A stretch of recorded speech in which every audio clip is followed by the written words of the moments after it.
This is NEGOTIATEx TV. Hello and welcome to the NEGOTIATEx podcast. I'm your co-host and co-founder, Nolan Martin. And with me as always, co-host, co-founder, Aram Denesian. Aram, you want to take it away from here? I will. You're looking good today. Nolan, got some of that Miami Vice vibe going on. Enjoying Florida. Absolutely. We're going to go to the other coast today. And folks, it's my pleasure to welcome Keld Jensen, an internationally renowned negotiation expert, TEDx speaker, sought-after advisor, and award-winning author. With a background primarily in management and as former CEO of a publicly traded technology company, Keld works with governments and major corporations to achieve success through optimized negotiations. He is also an associate professor and teaches at top-ranked universities around the world, including the Thunderbird School of Global Management at ASU, the BMI Executive Institute in Lithuania, BMI Leuven University in Belgium, and Denmark's Aalborg University. Keld's expertise and extensive experience have earned him over 200 international TV appearances, regular contributions to Forbes magazine, and hundreds of published articles in major business publications in Europe, Asia, Pacific, and the United States. He is the founder and head of the Smartnership Negotiation Organization, a consulting and training organization that works with private industry and governmental bodies worldwide with clients that include Vestas, Novo Nordisk, J&J, Carlsberg Group, Siemens, Rolls-Royce, Lego, Bang & Olufsen, Mercedes, UCLA, UNICEF, PG&E, Thermo Fisher, World 50, and the governments of Canada, Denmark, and Great Britain. He is on the prestigious Global Gurus Top 30 and has received numerous awards for his work. His Smartnership approach is the world's most awarded negotiation strategy. He is a dual citizen of the United States and Denmark and resides in California. He has lived and worked in 5 countries. His latest book, Negotiation Essentials, is being published by McGraw Hill and is already a best-selling book before the release. Keld, thank you for taking the time to join us today. Thank you for having me. That's a pretty amazing resume. I can't wait to dig into all your expertise. I've got to ask, what drew you to the field of negotiation? And 30 years into this, what continues to inspire you to do the work that you're doing today? Well, great question. I would say what drew me into it was I was unconsciously incompetent. I didn't know I couldn't do it. Let's take a step back. In the 90s, I was heading a technology company back in Scandinavia.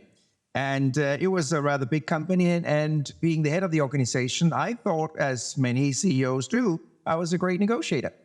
So I was negotiating left and right and up and down and for millions and millions of dollars with suppliers and clients and employees and staff and what have you. And as I said, I thought I was really good at it because obviously I was heading an organization. So naturally, I had to be good at negotiation. So what happened was that my former partner, who's actually established the organization I'm heading today, back in 1976 in Stockholm, he was hired in my organization to come and help us on negotiation. And I'm not exaggerating, in less than 2 hours, 120 minutes, he moved me from unconsciously incompetent into consciously incompetent. Suddenly I realized that I knew nothing about negotiation. It was a very embarrassing moment when you suddenly realize that what you think you're good at, you're actually miserable at. Now, it's actually nice being unconsciously incompetent, isn't it? Because you think you can do something, right, but in reality you can't. So it was a really rough awakening right there. So what happened, short version is I went back home to my wife and said, you know what, I'm changing careers right now. Because there's such a potential of changing the way we negotiate. And since then, basically, since 1998, to be exact, my mission in life has just been to improve the way we negotiate and make people aware that we can actually improve our negotiation a lot. You ever get tired? You ever get weary of doing that? Or is it a passion that continues to fuel you? That's a wonderful question. The passion is there. Once in a while, I feel it takes an enormous amount of time to change people, how they perceive negotiation. I've been on this mission, as I said, since 1998. And the good news is I see signs of people changing. But, you know, changing, we could just ask this question, is it difficult to change people? Yes. You have to start with yourself. Is it difficult changing yourself? Absolutely. And then when you're trying to change other people, it becomes pretty challenging. So the passion is absolutely 200% there because there's such a potential. And we can do negotiations so much better than we're doing right now. But we really need to change the mindset of how we perceive negotiation and the absolute step one. Yeah, you mentioned, several challenges, overcoming those challenges, overcoming just the sheer not knowing that you may be a bad negotiator. What was your greatest challenge that you had to overcome, and how can listeners who relate to your challenges take steps to improve as well? I think my first challenge was actually understanding that negotiation is a science. I was invited to speak at a business school in Europe just 1 week ago, and I accepted. I thought that was great. It was a great opportunity to do that. And I was asking the management of the school, the class, is that elective or is it required? And they said it's elective, and it's an executive MBA class. So I said, why is it elective? And they said, because the students attending are very experienced executive. And I was thinking, oh God, they got it so wrong, right? Because we have this misunderstanding that if somebody is an experienced executive, just back to my story, they are a great negotiators as well. And that is not the case. Negotiation is a skill set we need to learn and train, just like being a lawyer or a technician or army officer, what have you. It's not just something you do automatically, but for whatever reason, don't ask me why, a lot of executives, just like I did, believe that is something you can just do automatically. And where that belief is coming from, I have no idea. Yeah, it's interesting because I think that leads into just teach me the tips and the tricks, and that's all I need because there is no science to this. And you push back on that. You have this smartnership approach that you've developed. Don't want you to give away all the secret sauce, but could you share some of the key principles of this approach that you've successfully launched globally? Well, first and foremost, I would challenge what you just said just a tiny bit. I do believe that negotiation is somewhat a science because you can sit down and study it. Now, there's often some people call negotiation the art of negotiation. Some call it the science of negotiation. I would call it the science and art of negotiation because if it was purely an art, you could be born into being a great negotiator. If you're a great artist, you have a natural skill set of just naturally you're a great painter, a great singer, or what have you. Can you excel that? Can you improve that? Of course you can. But there's a science to negotiation as well. We have now been studying negotiation for so many years that we know the requirements, the basics, the checklist, what you have to know, what you have to prepare. And the second we have developed that rule and checklist and order of doing stuff, we can actually put it on a recipe and call it somewhat a science. So I think there's a lot of science and knowledge within negotiations today. What you're asking, well, smartnership is really just partnership version 2.0. We didn't call it that. We just named it smartnership for several reasons. What smartnership is all about, and the major difference between smartnership and partnership is, I would rather explain why we came up with it, because I'm a true believer in collaborative negotiation. I'm not ruling out that we should never negotiate in a more positional or zero-sum way. There's certain situations where we should. But in general, I believe we get more value out of collaborative negotiations. Now, having said that, we studied partnership, and I've been working with so many clients when I'm asking them, what is your official approach to negotiation? They say, oh, it's partnership. We've been doing partnership with our clients and partners and suppliers for years. And then when you dive in and look at the details, what they're really doing is just long-term zero-sum negotiations. They're just repeating positional negotiation over and over again with the same counterpart. But when they've been doing it for 6 years, they call it partnership. Right. But that's not a true partnership. That's something completely different. So first and foremost, I learned many, many years ago that people are abusing the word partnership. They actually don't know what partnership in reality is. So we have to understand first and foremost what is a positional negotiation and what is a collaborative negotiation. The reason we added stuff to partnership and called it smartnership is because we identified 4 things that separates the really great negotiator to the average or the lousy negotiator. And just to list them very quickly, and it's not in any specific priority, but one of the things we learned very quickly was that the skilled, successful negotiator has an official negotiation strategy. We might have time to dive into a little bit what that is all about. But you need to have a negotiation strategy as an organization. And the fun part is that, I love to tease people. So when I'm stepping into a new organization, I often ask the top executive, could you please have a look at your official negotiation strategy just for a moment? And the majority of organizations, when I ask that question, they are quiet for about 10 minutes. And then some of them goes, because they haven't got any. Most of them haven't got an official negotiation strategy. So that's step one. We need a negotiation strategy to be successful. Second one is what I call trust currency. And that's just the two words, trust and currency, I put together. And the reason for that is trust is a monetary value. Listen carefully. If we have a high level of trust in any kind of relationship, our transaction cost will go down and our profit will increase, all right? So that means if we're actually able to be transparent and work with trust, and it's not as easy as it sounds, both you and I will be more profitable in any commercial business deal. So trust is step two that separates partnership from a traditional partnership. Step three is rules of the game. And now I'm saying something I know sounds really awkward, but you have to negotiate on how to negotiate before you start negotiating with your counterpart. And the reason for that is very simply, we perceive negotiation differently. So you might come into the conference room and think negotiation is like playing chess. And I may be coming into the negotiation room thinking, well, negotiation is like playing tennis, right? So I'm standing there with a racket and you're sitting there moving your pieces on the chessboard around. It's going to be a really entertaining game, isn't it? Because you're playing a completely different game than I am. I love that imagery, by the way. Sorry, Keld. That's beautiful imagery. Yeah, and the scary part is this is happening all the time.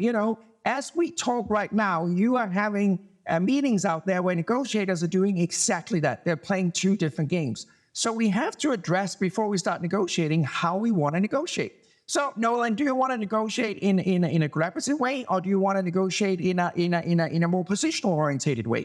Do you want to be transparent about your cost and values? Do you want to list your variables that we should negotiate? And on and on and on goes that list. And the final point that separates partnership from partnership, and I'm sorry about the long answer here, but there's obviously there's a lot of stuff in it. The last part is what we call negoeconomics. And negoeconomics is an award-winning mathematical model I created that basically identified the asymmetric value between you and I. It's negotiation economics. And it's very simple. It basically looks at the difference between your cost and my value, or my cost and your value. Quick example. If we're negotiating, and one of the variables we're negotiating could be terms of payment, instead of just sitting there arguing back and forth and haggling, where you say, well, I want a 30 days line of credit. And I say, we can't give you that. We can only give you 10. And then we're doing that. And then we end up in a compromise somehow. And when I give you 20 days. Instead of wasting time doing that, which, by the way, is not negotiation at all, I should be asking you, what's your cost of capital? And you might be answering, well, I'm happy to share that with you if you're willing to tell me what your cost of capital is. And I said, sure, I can do that. My cost of capital is 3%. What's yours? And then you said, well, my cost of capital is 7%. Great. We just learned a lot. The one who has the lowest cost of capital should finance the deal. So I might be saying, do you know what? I'm happy to give you a longer line of credit than even the 30 days you're asking for, because my cost of credit is lower than yours. But in return, I want a 6% price reduction, or whatever we are talking about. So the concept of negoeconomics, we have hundreds of variables in every single negotiation where we can identify this asymmetric value. And we have actually identified that up to 42%, I repeat, 42% of the values in a negotiation are also not realized, capitalized, or identified. So I know a lot of negotiators who are saying, I hate numbers and I hate mathematics. And I'm sorry to bring it out here, but commercial negotiation is about one thing. Value is about numbers. Otherwise, we are not negotiating. So negotiators who are scared of numbers should not be negotiating on behalf of their company. That's it. Absolutely. And I think that's a great point that you kind of talked about there. I was hoping to ask you, so how has this partnership approach helped your client avoid some of the common mistakes and challenges you see in business negotiations? What examples can you share? Well, actually, just taking a step back to what I talked about, what we typically do when we are working with the client is that before we do anything else, we have to establish a negotiation strategy. So the organization, and the phrase that water runs downwards, right? So we have to start at the top. It doesn't help that we start working with procurement or sales, a project or what have you, because they are only one brick in the wall. So we have to start at the top. So we have to implement the strategy. The organization have to embrace the philosophy and understanding how important negotiation is. When we have done that, then we can actually look at very concrete cases with the counterpart. And I would say the main thing where we help the most is basically improving bottom line. And the great thing about negotiation is it's measurable. If you change something, it's just like in sports, right? I love watching sports because you can make small changes and immediately see an impact. In business life, it is harder to make a small change and immediately see an impact. But in negotiations, it is so easy to measure and improve profitability, how much more profitable you might be by changing a few tools and pull a handle. When we work with a client, we're basically looking at a certain problem with a certain counterpart, and then we're implementing the tools to see how can we, for instance, increase the number of variables. It's a very simple technique, a very simple tool I would love to share with everybody. Most of our listeners right now are negotiating on too few variables. And obviously that's provoking. I'm saying that because I don't know our listeners, but it's just a general fact. Most negotiators are negotiating on too few variables. They're negotiating on the typical usual suspect, right? Delivery time, price, warranty, right of return, blah, blah, blah, what have you. 7, 8, 9, 10 commercial variables. And I know a lot of people will be shocked right now when I tell them there might be 40 or 50 or 60 or 70 variables that you need to negotiate on. And if you're able to expand that pizza, and just start talking about more variables, you can also generate more profit. So again, we could talk about just this question for hours and hours and hours, but typically what we're doing is that we're sitting down with the client, identifying what other variables should you negotiate on. And then back to my thing about how to engage into negotiation, then we have to reach out to the counterpart, the supplier or the client, and say, how do you want to negotiate? We're going to meet Thursday next week. Do you want to do the positional game that we've been doing for years? Or do you want to try and spice it up and actually make some more money? Because we are here to help you reduce your cost and your liability. And we expect you to arrive at the table helping us reducing our cost and our liability. That was a very long answer to your question. I don't even know if you got an answer to your question. No, I think that's fair. And I think that basically trying to still pull out the cooperative approach to what may have been traditional haggling over prices or anything like that, like typical positional type bargaining. So it sounds like the partnership approach basically helps us avoid that. Is that an accurate summary? The short answer is yes. The long answer requires a little bit more. I'll try to do it very short. When we're talking partnership, we are majority of the time in a collaborative mode, but you could have periods during that negotiation where you have zero-sum negotiations as well. Sure. What we often say is that you have to collaborate to create value. But when you try to distribute the value, you could end up in zero-sum again. So I'm not naive. I'm not saying everything should just be collaboration, that we should just be sitting there and agreeing on everything. Sure. At end of the day, the reason we are negotiating is to improve our bottom line, is to create more value. And I truly believe it's possible, because I know it is, that you can make an additional $100 without I'm paying for it. But I'm not ruling out that zero-sum is not happening in partnership. It could be happening in certain windows or pockets of that negotiation, which is fine, by the way. If we could take again, going back to kind of your first step, which is this official negotiation strategy, and in your answer to Nolan, you just mentioned the organization has to realize how important negotiation is. Can we talk about that for a moment, about the difference between negotiating, and even negotiating well, and negotiating when you have a clear corporate strategy behind you or whatever? How do you advise? How do you help clients actually get that strategy built? Yeah, that's a great question. It's a 3-month project. We have it pinned down in 9 steps. And the first step is, as I said, developing the idea and the understanding at the C-suite that they need it. Typically, they have realized already that they can improve on negotiation. That's why they're coming to us. Otherwise, it is really difficult. I mean, I gave up years and years ago trying to convince somebody they have a need if they don't understand that themselves, back to being unconsciously incompetent. But if they realize already they have a need and they believe they can improve their negotiation, which the majority of organizations, government in the world can, then we're starting off simply by identifying what I call negotiation champions in the organization. And negotiation champions are the ones that like and love negotiation. And I'm getting back to that in a second, why that is important. And secondly, it's the one that shows a skill in negotiation. Typically, we're running a workshop or we do evaluation of the competence level of negotiation. We have a tool where we can actually measure whether people are qualified, less qualified, and not qualified to head a negotiation team. Why am I saying it's important that people like or love negotiation? Well, that's based on a study we did where we actually identified that 20% of all professional negotiators are really incompetent in the world of negotiation. They shouldn't be negotiating. They shouldn't be heading a negotiation team. It's actually a scary big number. Think about it, guys, right now. If we're right, 1 out of 5 professional negotiators out there sitting negotiating right now shouldn't be negotiating at all because they're not good at it. Now, the big question is, why is that? And let me just share something very quickly. It's not because they're lacking intelligence. It's not because they don't have the education. Do you know why? It's because they dislike negotiation. They really don't like it. And I think we can all agree that you and I as human beings, we are better at something we truly like and enjoy. Is that true? If we hate doing something, we're never really going to be good at it. So one little question I'm always asking my client before we step into negotiation is that, Nolan, are you looking forward to our negotiation on Thursday? And if Nolan says not really, I would rather sit here in the office and do my spreadsheet and look at the screen. Then I'm normally putting down a note in my notebook saying this is not going to be as good as it could be. But if you, on the other hand, back to the same question, if Nolan says, yes, that's going to be great because it's so boring just sitting and looking at the screen. I love getting out there and boxing with the counterpart and trying to figure out some values and stuff. If that's sort of the reply I'm getting, then I'm normally putting down a little note saying this is actually going to be quite successful. And the funny part is I'm often right because if we really like to negotiate, we're just better at it. And if we dislike it, well, it's not going to be really good. Now, we can all have 1 or 2 negotiations every year where we're thinking, shoot, that wasn't good.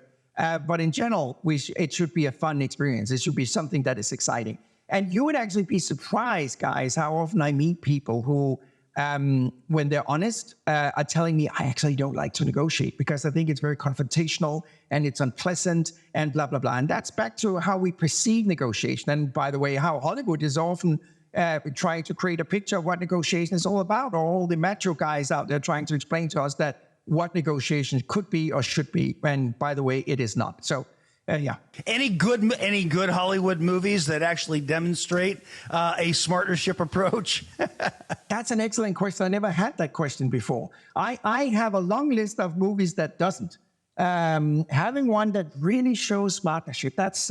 I have to think about that. I don't have one right here. If not, why don't that's something for you to work on in the next 30 years of your professional career. we need it. So, Keld, building upon your last answer, what role does preparation play in helping guide a negotiation where the counterpart to the party you're assisting is particularly challenging, perhaps even using dirty tricks or tactics? And how are you able to help your client still achieve a successful outcome?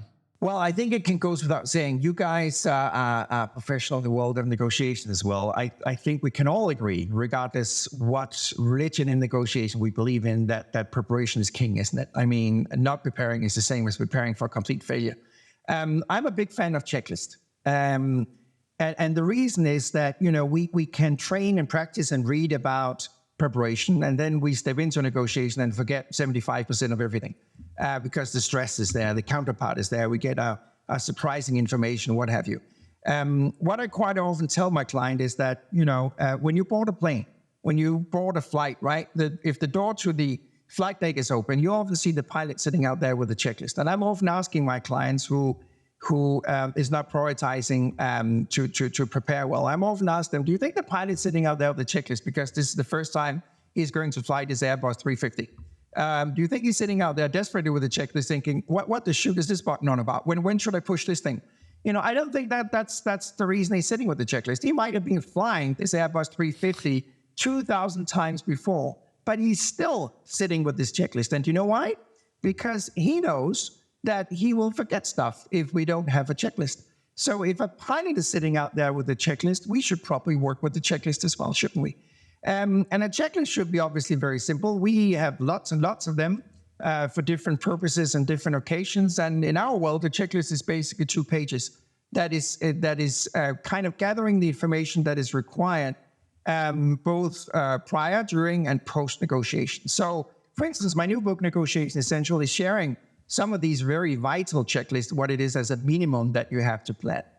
Now, back to your question, if what I call smoke and mirrors, if people are trying to deceive you, if people are trying to lie or cheat you. Now, one thing I want to say is that I see too many of my colleagues who is obsessed with tools and techniques to read the counterpart, manipulate the counterpart, identify the liar, and figuring out whether they're telling the truth and how can we convince them and how can we make a shortcut into convincing the counterpart. Let me just take a step back and say, why do we have all that smoke and mirrors in negotiation? What if negotiation was just between two human beings that actually wanted to make 2 + 2 create more than 4? What if negotiation was just between two people who talked about how they want to negotiate? They agreed that transparency and openness and just being Nolan and Keld would be way better and would actually achieve more result and save a lot of time instead of playing all these games. I'm not saying that is possible all the time. I'm just saying there's a big difference whether we are sitting in a commercial negotiation where two parties are trying to generate value and not at the expense of each other, or we're sitting in a hostage negotiation where you can't create a value because it's basically a question about one is going to win at the expense of the counterpart. That's two different negotiations. So when I meet negotiation advisors and trainers who spend most of their time trying to educate people on how they can build up the toolbox of all these techniques and tools to manipulate or read or whatever you call it, the counterpart, I'm thinking, this is a sad world. If that's what we're preparing our corporate negotiators to do, it's basically uphill because that is a step back. So back to what I said, why don't you just openly talk about what a negotiation is? We have what we call a code of conduct in negotiation that we ask our client to present to the counterpart. And for instance, of that code of conduct, it's in the new book as well, by the way, is actually stated, we will not bluff, we will not lie, we will be transparent. And if you feel that we are not open and honest and transparent, please tell us. And we expect the same of you. So it's about changing, again, back to what I said, changing how we perceive negotiation. I can only repeat what I just said. A commercial negotiation is 100% different to a hostage negotiation. It's two different worlds. And if you called me, Nolan, right now and said, we have a hostage thing going on across the street, could you come and help us? You are an acknowledged negotiation expert. I would say, I would have no clue. I don't know how to deal with any hostage negotiation. It's not my field. So it's two completely different worlds. You talked about kind of establishing rules of the game up front. Is that connected to this idea of presenting a code of conduct and say, hey, here's the game we're playing. Okay, we're not playing a hostage negotiation situation. This is what we're doing. Is this part of it? Dealing with difficult tactics is how you kind of lay the foundation early? Oh, yeah, absolutely. And you know what? The scary part is it's obviously not always working. I had a case. I was sitting in Europe with a client in the construction industry, and we were creating this whole strategy for the business. And the construction industry is especially interesting, both here in North America and Europe, because, you know, profits are very low. They have an incredible, huge turnover, but the revenue, the profit is very low typically in that industry. So we have a major construction company in Europe who want to change that. They're only doing 2.5%, 3% profit bottom line. And when your turnover is millions and millions and hundreds of millions of euros, it's actually a tiny profit line. So they said, hey, how can we change that? We want double our bottom line. So they came to us and said, could you help us up creating this strategy? And part of our strategy is actually reaching out and doing a pilot project with one supplier and one client. So we did that. We went to one client, a major Swedish company, who were a major client to our client. And we sat down for 3 hours and we talked about rules of the game, how we want to negotiate in the future, the list of variables. We wanted to be transparent about cost, blah, blah, blah, blah, all that. And the Swedish company embraced the whole idea, said, wonderful, we'd love to do it, we want to do it. And they accepted and even signed the code of conduct. Then we went to a German company that was actually on the supply side. And typically the supplier is more willing, typically, to go into this game because the supplier has more to win. And obviously they want to maintain a good relationship to the client. But the German supplier went completely the opposite way. They actually thought there was a hidden agenda. Typically, I find that the suppliers are more happy than the clients to embrace the idea of partnership because, they can benefit from it. But this was a German supplier, and they went the complete opposite direction because they actually thought there was a hidden agenda. They thought that they'll start arguing, saying, well, why should we do this right now? Because we've been working together for years and years, and it's been going perfectly, but we can reduce the price. So they actually didn't get the concept at all. So what I'm trying to say is that it's really important introducing the idea. And back to your question, it's really important to identify, and part of rules of the game, introduce how we want to negotiate. And code of conduct is part of that already at step one. So we agree that, we have to try to be honest and transparent. And it's very important actually to verbalize what trust is as well. Some people come to me and said, we can't talk about trust. It's like a taboo. But sure you can. And you should. You should actually be talking about trust. So what happens if trust declines? How can we work together to increase trust? So the trust factor should be on the agenda. Hey everyone, Nolan here. I have to jump in today's podcast for part A of the show. Be sure to rate, review, and subscribe to the NEGOTIATEx podcast if you haven't already. And also, join us next week for part B of this awesome interview. Hey, thanks for checking out this video on NEGOTIATEx TV. If you found any value at all, please hit the subscribe button, hit the notification icon if you want to be notified of future videos. And then we also have a couple videos over here that you might be interested in checking out. If you and your small business, your team are looking to get negotiations or leadership training, then you can head over to negotiatex.com and learn more about the coaching services we offer. Thanks, and I'll see you over the next video.